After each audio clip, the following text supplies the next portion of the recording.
Hi everyone, स्वागत है आपका मिस मैथ्स में। मेरा नाम है यशिका और आज की वीडियो होने वाली है काफी ज्यादा इंटरेस्टिंग।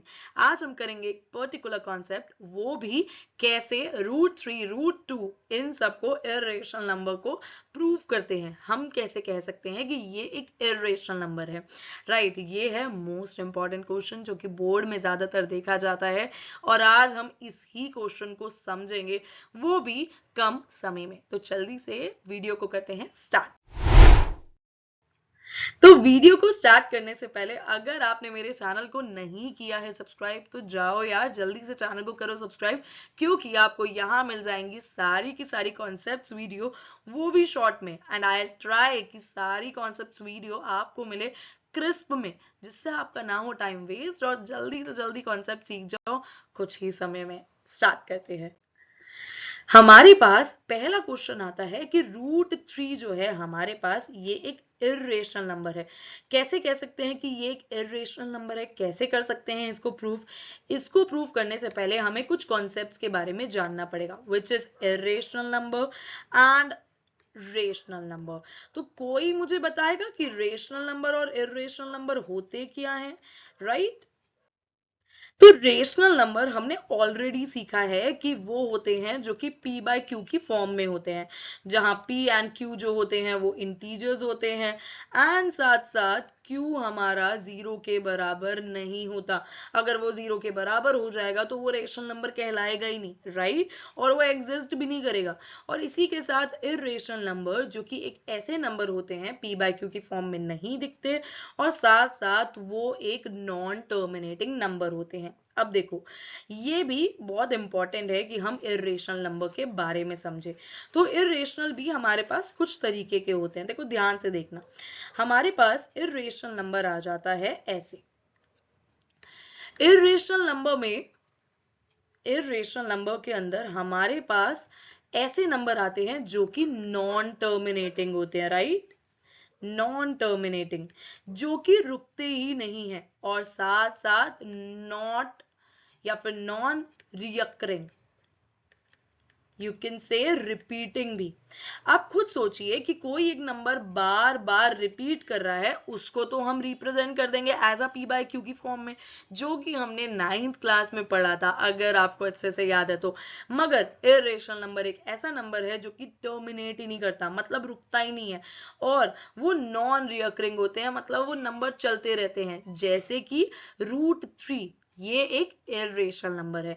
तो चलिए समझते हैं इर्रेशनल नंबर और रेशनल नंबर क्या होते हैं।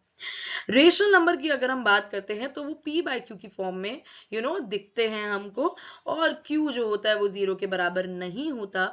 रेशनल खुद ही एक ऐसा नंबर है, एक ऐसा नाम है या टर्म है जो कि रेशो की वर्ड्स से पाया गया है। हमने एक वर्ड उठाया था विच वुड बी रेशो, और उससे हमारा रेशनल नंबर निकले हैं, जिसका मतलब होता है कंपैरिजन ऑफ टू और more values of integers and is known as fraction. p by q यार फ्रैक्शन भी तो हो सकते हैं, ऑब्वियसली। आप दो नंबर्स के बीच में कंपैरिजन कर रहे हैं, राइट, ये एक फ्रैक्शन भी तो है, यस, क्योंकि ये एक इंटीजर से बन रहे हैं। तो p बाय क्यू अगर इंटीजर हुए तो may be it could be like 3/5, और शायद ये -3/5 भी बन सकते हैं। हाँ, ये फ्रैक्शन को भी तो इंक्लूड कर रहे हैं यार। ये बहुत एक डाइवर्स टर्म है, जिसके अंदर काफी सारी चीजें इंक्लूड होती है। √3/2 is a rational number, it means integer 3 जो है वो डिवाइड कर रहा है दूसरे इंटीजर को, विच इज 2। तो यही चीज है रेशो का मतलब, कंपेयर करना। तो रेशनल नंबर आई होप आप समझ गए होंगे। इट कुड बी -3/5, -3/2, या फिर 3/2, या फिर 2/3, जो कि पॉजिटिव भी हो सकता है, उसको आप फ्रैक्शन भी कहते हैं। अब आ जाता है हमारे पास इर्रेशनल नंबर। तो एक ऐसा नंबर जो कि रेशनल नंबर ना हो, उसी को ही तो इर्रेशनल नंबर कहेंगे। क्या बात कर रहे हो यार, बहुत इजी है। इर्रेशनल नंबर एक एंडलेस नॉन रिपीटिंग डिजिट होती है आफ्टर द डेसिमल पॉइंट, मतलब रुकता ही नहीं है और उसकी डिजिट रिपीट भी नहीं करती। जैसे कि हमने कुछ पॉइंट्स पढ़े थे, let's suppose it would be like 7.34356 7, मतलब ये रिपीट नहीं कर रहे हैं। बट अगर मैं बात करूं 7.333333, नहीं, ये एक इरेशनल नंबर नहीं है। We can express this particular number into p by q form. अगर मैं p by q की फॉर्म में इसे रिप्रेजेंट कर रही हूँ, which means this would be a rational number, तभी तो ये p by q की फॉर्म में रिप्रेजेंट हो रहा है। Below is an example of irrational number, जो कि आप देख सकते हैं √8 इज 2.82 मतलब ये चले जा रहा है, इट्स नॉन टर्मिनेटिंग, ये रुक ही नहीं रहा है। टर्मिनेटिंग मतलब रुक ही नहीं रहा है, टर्मिनेटिंग मतलब होता है रुकना, नॉन टर्मिनेटिंग मतलब रुक ही नहीं रहा है। आगे बढ़ते हैं। अब देखो, ये हमें प्रूव करना है कि √3 एक इरेशनल नंबर है। ये करेंगे कैसे? ये भी एक बहुत बढ़िया कॉन्सेप्ट के साथ हम करते हैं, जो कि 10th में बहुत इंपॉर्टेंट है बोर्ड के पॉइंट ऑफ व्यू से। इफ आई से √3 को मुझे लेट करना पड़ेगा as a rational number, right. मैं उसको लिखूंगी in the form of p by q, right. So I am taking it as let √3 is equals to p by q, where P and Q are coprime number, right. Coprime number है ma'am. Coprime number का मतलब क्या होता है? एक ऐसे number जिन दोनों ही नंबर प्राइम नंबर होंगे एंड उसका HCF highest common factor, factors जो आ रहे हैं कॉमन, वो 1 ही होगा। And having and HCF is equals to 1, right, या फिर you can say having HCF as 1, right. अब यहाँ पे अगर आप ध्यान से देखेंगे, सो I can say √3q is equals to p। क्या मैं इसको लिख सकती हूँ कि √3q is equals to p है? मैंने इसको इससे मल्टीप्लाई कर दिया। बिल्कुल सही मैम, आप लिख सकते हैं। क्या मैं इसकी स्क्वायरिंग बोथ साइड करवा सकती हूँ? स्क्वायरिंग बोथ साइड, डेफिनेटली आप स्क्वायरिंग बोथ साइड करा सकते हैं एंड आपको यहाँ से मिल जाएगा क्या? 3q square is equals to p square. Yes ma'am, आपको बिल्कुल यही मिल जाएगा, राइट। अब अगर आप ध्यान से देख रहे हैं तो हमारा जो ये 3 है, मैं इसको नीचे लिख सकती हूँ, it would be written as p square over 3, right. क्या मैं इसमें लिख सकती हूँ, बहुत इंपॉर्टेंट चीज है, ध्यान से देखेंगे, क्या मैं इसे लिख सकती हूँ कि p square is divisible by 3, which says p is also divisible by 3? क्या मैं इसको ऐसे लिख सकती हूँ? बिल्कुल हम ऐसे लिख सकते हैं। p स्क्वायर अगर 3 से डिविजिबल है तो यार p भी तो 3 से डिविजिबल होगा, राइट। ये चीज हमने किस में पढ़ी थी? यस, प्राइम फैक्टराइजेशन के यूनिक फंडामेंटल में।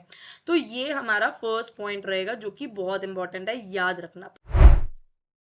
तो ये हमारे पास आ जाएगा 3q square is equals to p square. पहली चीज हमने देख ली थी कि हाँ यार, वो तो p और p स्क्वायर दोनों को ही डिवाइड कर रहा है, ठीक है। तो क्या मैं लेट कर सकती हूँ यहाँ पे? Let 3m is equals to p, मैं p की जगह पे 3m लेट कर रही हूँ। So this would be 3q square is equals to, ये आ जाएगा 3m whole square as 3q square is equals to 9m square, और ये कट के बन जाएगा q square is equals to 3m square. अब आप बिल्कुल ध्यान से देखिए, ये भी यहाँ पे q स्क्वायर और q अगेन 3 से डिवाइड हो रहे हैं। So what I will say is q square and q are again divisible by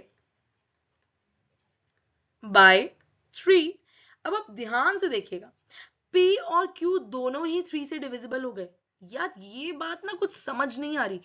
p and q both are divisible by 3। अगर ये 3 से डिविजिबल हो रहे हैं और इनका हाईएस्ट कॉमन फैक्टर तो 1 आ रहा था, तो यार इनका कॉमन फैक्टर तो 3 आना चाहिए ना हाईएस्ट उस अकॉर्डिंग। मतलब हमने जो अजम्पशन ली थी, ये तो उसको कॉन्ट्राडिक्ट कर रहा है। तो लास्ट में we will write, so this contradict our assumption of √3 as rational number,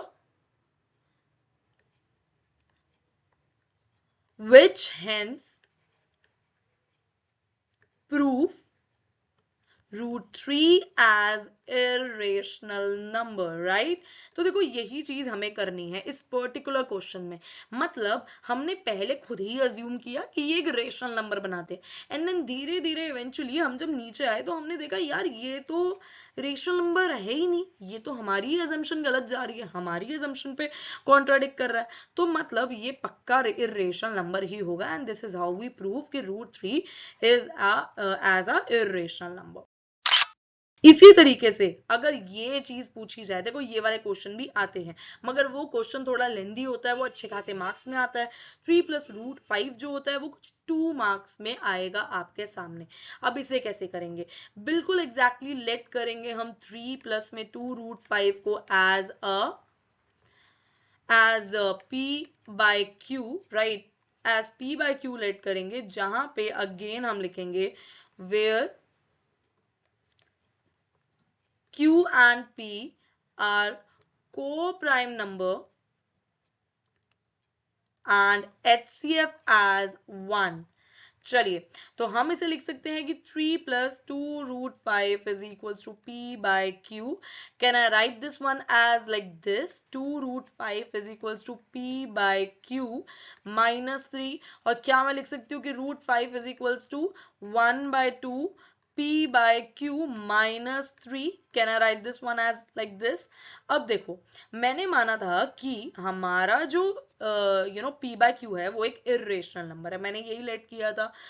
if हमारा p/q रेशनल नंबर होगा, सो इफ यहां हम लिखते हैं if p/q is a rational number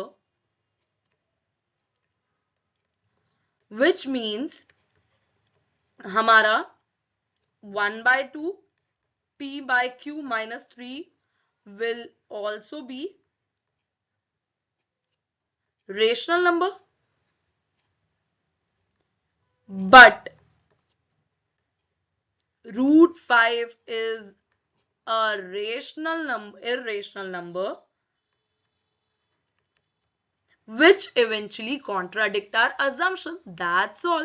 basically यहाँ पे आपको इस बारी प्रूफ नहीं करना कि √5 जो है वो इर्रेशनल नंबर है, ये पहले से ही हमें पता है कि √5 इर्रेशनल नंबर है, बट इस बारी हमें ये प्रूफ करना था कि 3 + 2√5 जो है वो एक इर्रेशनल नंबर है। हमने क्या किया, हमने उसको p/q माना और उसको हमने √5 के बराबर कर दिया। तो उससे क्या पता चला कि यार √5 के अगर ये पूरा का पूरा बराबर है, ये तो रेशनल नंबर था, ये तो पूरा का पूरा क्या था, रेशनल नंबर था, और ये इर्रेशनल के बराबर हो रहा है, which contradict our assumption and we will say it as a irrational number। so this contradict our assumption,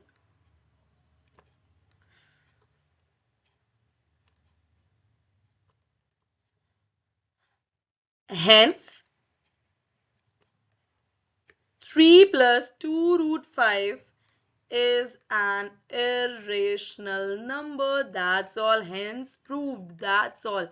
I hope आप समझ गए होंगे, बहुत इजी है, बहुत बढ़िया तरीके से हमने ये वाला कॉन्सेप्ट किया है, राइट, जिसके अंदर हमने 2 क्वेश्चन उठाए हैं और ऐसे ही क्वेश्चन आएंगे बोर्ड में डेफिनेटली। तो अगर आप ये समझ गए तो बहुत इजीली आप ये कर लेंगे। कॉन्सेप्ट्स या कोई भी क्वेश्चन में डाउट है, you can ask me in the comment section, right. And अगर वीडियो पसंद आई है तो जरूर लाइक कीजिएगा एंड ऐसे ही बने रहिएगा नेक्स्ट वीडियो के लिए, जो कि होगी कॉन्सेप्चुअल और शॉर्ट, जहां आपको मिल जाएंगी सारी conceptual video in the short, जहां आपका कोई भी टाइम वेस्ट नहीं होगा। Bye bye everyone, have a nice day और पढ़ते रहिए ऐसे।